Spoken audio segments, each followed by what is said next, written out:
ശൂദ്രൻ. ഇവന്റെ ഒക്കെ ഒടുക്കത്തെ ഉറക്കമാ. ഉറങ്ങുമ്പോഴും അഹങ്കാരത്തിന് ഒരു കുറവുമില്ല. ഇവനൊക്കെ ഉറക്കത്തിൽ മൂട്ട കടിച്ച് ചാവണം. ആരോടാ സൂത്ര ദേഷ്യം?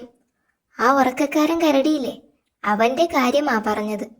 മൂപ്പര് ഗുഹയിൽ ഉറങ്ങാൻ കിടക്കുന്ന സമയത്ത് ഞാൻ പാട്ടുപാടി അതിലെ ഒന്ന് നടന്നു. അതിനാ കുംഭാരനൻ എന്നെ പറയാത്ത ചീത്തയില്ല. അതുവഴി പാട്ടുപാടി നടന്നാൽ ഉറങ്ങാൻ പറ്റില്ലെന്നവൻ. എന്റെ ഗുഹയിലേക്ക് പോവാൻ എളുപ്പ വഴി അതിലെയാണെന്ന് ഞാനും പറഞ്ഞു. അപ്പൊ അവൻ പറയുന്നത് അവൻ ഉറങ്ങുമ്പോൾ എളുപ്പ വഴിക്ക് പോണ്ട, വളഞ്ഞ വഴി പോയാ മതിയെന്ന്.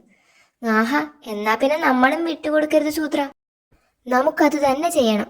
ഏത്? നമുക്ക് വളഞ്ഞ വഴി പോകാം. അത് ശരി, ഞാൻ കരുതി താൻ അവനെ ഒതുക്കാൻ വഴി പറയുമെന്ന്.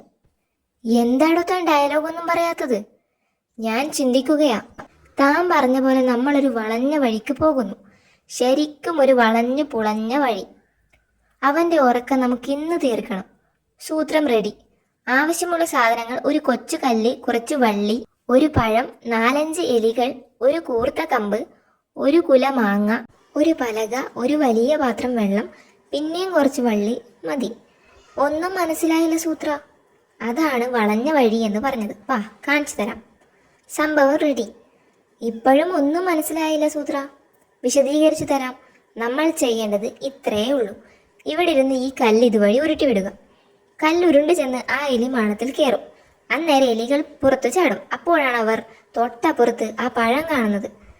കൊതിയന്മാർ വേഗം പഴം കടിച്ചു മുറിക്കും. പഴം മുറിയും, ഒപ്പം വള്ളിയും. ആ വള്ളി കൊണ്ട് വലിച്ചു കെട്ടിയ മുള വള്ളി പൊട്ടിക്കുമ്പോൾ നിവരും. മുളയുടെ അറ്റത്ത് കെട്ടിയ കൂർത്ത കമ്പ് അപ്പുറത്തു നിൽക്കുന്ന മാവിലെ മാങ്ങക്കുലയിൽ ചെന്ന് തറയ്ക്കും. മാങ്ങ വീഴും. മാങ്ങ വീഴുന്നത് നമ്മൾ പ്രത്യേകം തയ്യാറാക്കി വെച്ച പലകയിലാണ്. പലക ചരിഞ്ഞു വീഴും. പലകയുടെ അറ്റത്തെ വള്ളി വലിയും. വള്ളി വലിയുമ്പോൾ വള്ളിയുടെ അറ്റത്തുള്ള വലിയ പാത്രം ചരിയും. പാത്രത്തിലെ വെള്ളം താഴെ പ്ലും. അതിനിടെ മാങ്ങ താഴേക്കുരുണ്ട് ഉറക്കക്കാരൻ കരടിയുടെ ഗുഹയിലെ മരവാതിലിൽ ചെന്ന് തട്ടും. ടും ടും ടും. മുട്ടുന്ന ഒച്ച കേട്ട് കരടിച്ചാർ വാതിൽ തുറക്കും. അപ്പോഴേക്കും പാത്രത്തിൽ നിന്ന് വീണ വെള്ളം ഒഴുകിയെത്തിയിട്ടുണ്ടാവും. ഉറക്കക്കാരനും ഗുഹയും വെള്ളത്തിൽ. He he he. താൻ ഡയലോഗൊന്നും പറയുന്നില്ലല്ലോടെ. ഞാൻ ചിന്തിക്കുകയാ.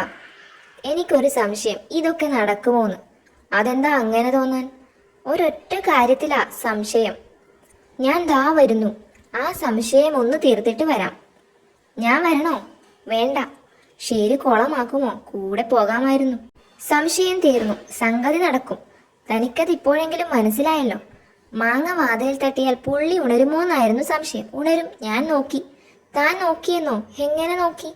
ഞാൻ ആ മാങ്ങ പറിച്ച് ഗുഹയിലേക്ക് ഉരുട്ടി വിട്ടു നോക്കി. മണ്ടാ. ആഹാ, അത് നീയായിരുന്നോ? ഉറക്കം കളയാൻ വന്നോളും ഓരോ ശല്യങ്ങള്. വിഷമിക്കാതെ സൂത്ര. ആ മാവിൽ അടുത്ത കൊല്ലം വേറെ മാങ്ങയുണ്ടാകും.